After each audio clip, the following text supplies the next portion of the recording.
Mina olen Silver, mul on väga hea meel, et sa oled liitunud täna meiega.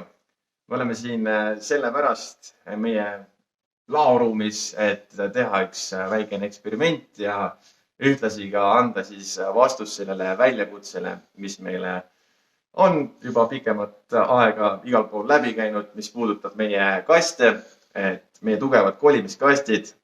Me ütleme, et nad on tugevad ja täna saame siis teada ka, paneme nad proovile, kui tugevad nad on.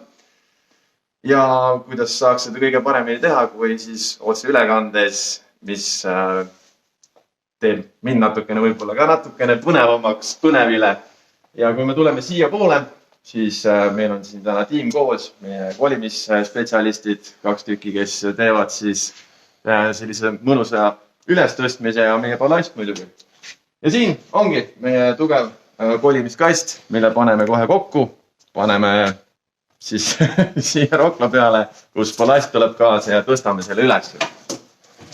Ja nii kui kast kokku läheb, siis võin rääkida natukene selle kasti lugu ka, et see on valmistatud esiteks taaskasutatud materjalidest, 75% taaskasutatud kartongist. Ja miks me üldse selle kasti välja töötasime, oli see, et meile nagu ei meeldinud turu poolt pakutavad lahendused. Ja kuna me ise oleme kolimisturul olnud juba päris tükk aega, 15 aastat, siis see on meie enda tehtud toode ja me oleme sellega rahul. Kandevõime on paberite järgi ligikaudu 120 kilogrammi, nii et täna loodan, et Fortuna naeratab meile. Ja mis siin ikka, kui lähme kattega edasi. Siin on meil siis kaaluga rokla. Praegu siin numbrid natuke jooksevad. Ja kui tuleme lähemale, fikseerime numbri ära, mis ta meile näitab. 110, 111, eks ole, niimoodi siin vahemikus. Ja kui meie tiim on valmis, siis teeme selle tõstmise ära. 1, 2, 3. No nii!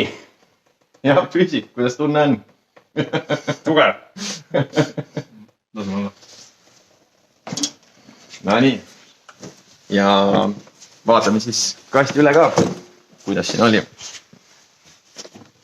Täitsa igaks juhus ka, et mitte midagi siis välja ei tule ja tegu on täitsa tavalise lappkastiga.